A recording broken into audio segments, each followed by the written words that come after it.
রাজ্যে পালাবদল হতেই আমরা দেখেছি যে দিকে দিকে অ্যাকশন শুরু করে দিয়েছে বিজেপি। ভোটের পর থেকেই দক্ষিণ চব্বিশ পরগনার রাজনৈতিক মহলে একটা চাপা উত্তেজনা ছিলই। আর তার মধ্যে শনিবার গভীর রাতে পুলিশের বড়সড় অভিযান।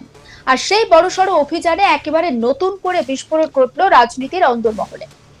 দীর্ঘদিন ধরে এলাকায় প্রভাব বিস্তার, তোলাবাজি আর বিপুল সম্পত্তি গড়ে তোলার অভিযোগে চর্চায় থাকা তৃণমূল নেতা হাজী শেখ জাহাঙ্গীর এবং তৃণমূলের যুব নেতা শেখ বাপ্পাকে অবশেষে গ্রেপ্তার করেছে পুলিশ।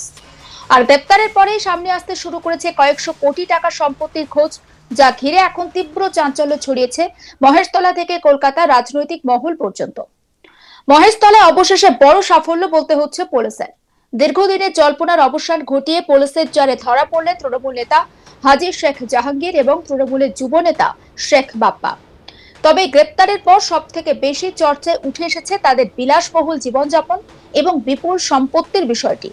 মহেশতলা থেকে বিষ্ণুপুর পর্যন্ত বিস্তীর্ণ এলাকা জুড়ে কয়েকশো কোটি টাকা সম্পত্তির খোঁজ পাওয়া গিয়েছে বলে পুলিশ সূত্রে খবর। কোথা থেকে এলো এত সম্পত্তি, কিভাবেই বা এত অল্প সময় গড়ে উঠলো এই বিপুল সাম্রাজ্য?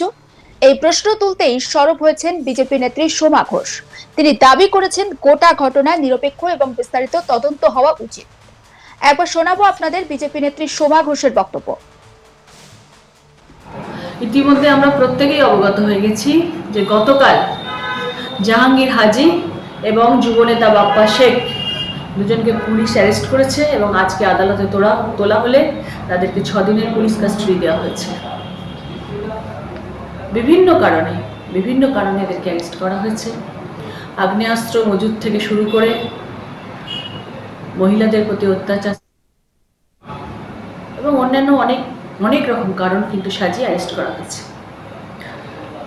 আমরা যদি একটু চোখ রাখি,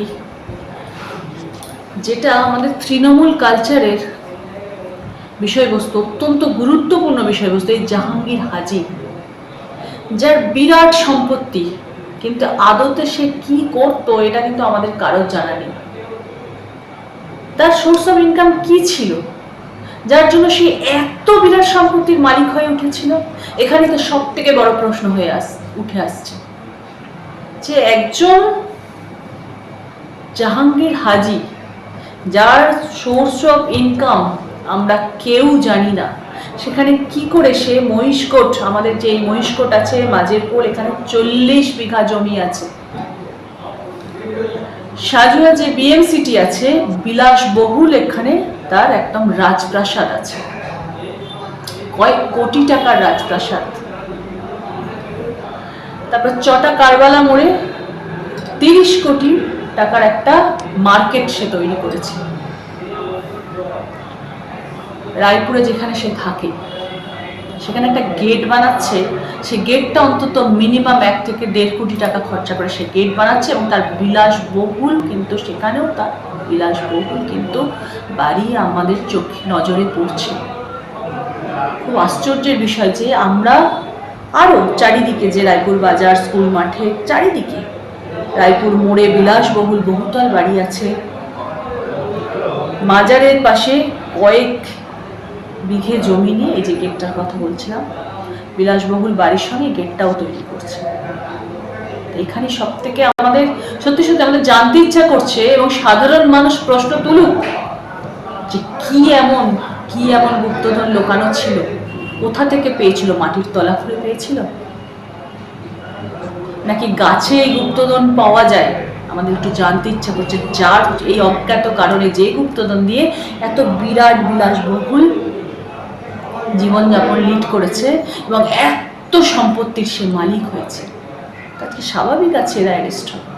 তো এখানেও তো ক্ষতি দেখা উচিত পুলিশের। কোথা থেকে আসলো এত সম্পত্তি?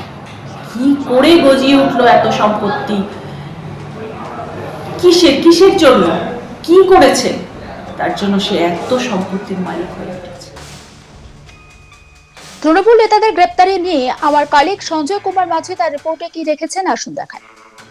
মহেশতলা আর এক জাহাঙ্গীরের সন্ধান পাওয়া গেল। ফলতার জাহাঙ্গীর নয়, এ হচ্ছে মহেশতলা হাজী জাহাঙ্গীর। এর সঙ্গে আছেন মহেশতলার যুব তৃণমূলের শেখ বাপ্পা। কয়েকদিন ধরে একাধিক অভিযোগ এনাদের বিরুদ্ধে আসে এবং মহেশতলা থানা অতি দ্রুততার সঙ্গে অবশেষে এদের গ্রেপ্তার করবে। গ্রেপ্তার পর তদন্তে দেখা যাচ্ছে কয়েকশো কোটি টাকার দুর্নীতি। মূলত এদের যে বাড়ি, এদের স্বাভাবিক জীবনযাপন নিয়ে প্রশ্ন তুলছে। বিজেপি পক্ষ থেকে অবশ্যই একটা প্রশ্ন বারবার তোলা হচ্ছে, যে প্রশ্নটা হচ্ছে কিভাবে এদের চলতো। শেখ বাপ্পা তৃণমূলের যুব নেতা, তিনি করতেন কি? বিলাসবহুল বাড়ি, বিলাসবহুল গাড়ি, একাধিক সম্পত্তি, ডোঙ্গাড়িয়া থেকে কিছুটা দূরত্বে কয়েকশো বিঘা জমি। শুধু এখানেই শেষ নয়, একাধিক দুর্নীতির সঙ্গে যুক্ত, প্রমোটিং ব্যবসার সঙ্গে যুক্ত। কিভাবে চালাতো এই রসদ কাজ? এবার আসি জাহাঙ্গীর। জাহাঙ্গীর হচ্ছে উনি হাজি, অর্থাৎ হজ করে উনি হয়েছেন হাজি। মানে হজ করার পর কোনো বেইমানি তোলাবাজি করবেন না, এটাই মানে হজ। হজ করে আসেন জাহাঙ্গীর হাজি। এই জাহাঙ্গীর, আকবর, এরা হচ্ছে তৃণমূলের সম্পদ। যেহেতু জাহাঙ্গীর, তো স্বাভাবিক জাহাঙ্গীরে তো রাজত্বকালে অর্থের অভাব হবে না। জাহাঙ্গীরে বিপুল পরিমাণ টাকা, যে টাকার কোনো হিসাব নেই। কিন্তু এলো কোথায় এতগুলো টাকা? সেই টাকা উৎস খুঁজতে পুলিশ এখন ধন্য হয়ে খুঁজছে। একাধিক বাড়ি, গাড়ি, বিলাসবহুল জীবন। সাম্প্রতিককালে উনি একটা ডোঙ্গাড়িয়া থেকে কিছুটা দূরত্বে একটা বাড়ির গেট তৈরি করেছেন, যার খরচ এখনো পর্যন্ত 1,54,00,000 টাকা। ভেবে দেখুন, শুধু বাড়ির গেট। এবং বাড়ির আরেকটি ওনার বাড়ি আছে চটা বাজার থেকে কিছুটা দূরত্বে, সেখানে একটা বিলাসবহুল বাড়ি করেছেন, আছে 25খানা এসি মেশিন, যেখানে আপনার আমার বাড়িতে একটা পাখা কেনা দেয়। তৃণমূলের অভাব, রাজ্যে পালাবদলের সঙ্গে সঙ্গে একাধিক দুর্নীতি যেমন সামনে আসে, সেই দুর্নীতির মধ্যে অন্যতম এই দুর্নীতি হলো মহেশতলার এই দুর্নীতি, জাহাঙ্গীর বাবুর দুর্নীতি। আবার বলছি, ফলতার জাহাঙ্গীর নয়, ইনি হচ্ছেন বাটায় জাহাঙ্গীর। তাহলে ভেবে চলুন তো, গোটা দক্ষিণ 24 পরগনার ছাড়া আরও কটা জাহাঙ্গীর, আকবর, শাহজাহান খুঁজলে পাওয়া যাবে। এখনও তদন্ত অনেক বাকি। কিন্তু শেখ বাপ্পা, যুব তৃণমূল, যত তৃণমূলের যুব এবং মাদার আছে, একাধিক সম্পত্তি, যার আধিকারিক উৎস খুঁজতে খুঁজতে প্রশাসনে হয়তো কয়েকটা বছর লেগে যাবে। বিজেপির পক্ষ থেকে বারবার অভিযোগ করা হতো প্রথম দিন থেকে, যখন শাসক দলে তৃণমূল কংগ্রেস ছিলেন, ঠিক সেই সময়ও একাধিকবার অভিযোগ করেছিলেন এই দুই ব্যক্তির নামে। তখন হয়তো প্রশাসন কাজ করতে পারত না, কারণ প্রশাসনের উংলি হেলানে কাজ করতে হতো। আজ পালা পরিবর্তন হওয়ার রাজ্যের মাননীয় মুখ্যমন্ত্রী শুভেন্দু অধিকারী যখন তিনি পুলিশকে ফ্রি হ্যান্ড তদন্ত করার দায়িত্ব দিয়েছে, তারপর দুর্নীতি আসছে। সাম্প্রতিককালে একটি সোশ্যাল মিডিয়ায় এই তথ্য ভাইরাল হয়েছে, রাজস্ব ভার শূন্য, কয়েক হাজার কোটি টাকা দেনা আছে। তাহলে কি এই জাহাঙ্গীর, আকবর, এদের কাছ থেকে যে বিপুল সম্পত্তি সাধারণ মানুষের কাছ থেকে অন্যায়ভাবে নিয়েছে, সেইগুলো বিক্রি করে রাজস্ব পূরণ করা যায় কি? এমনই একটা প্রশ্ন করছেন সাধারণ মানুষ।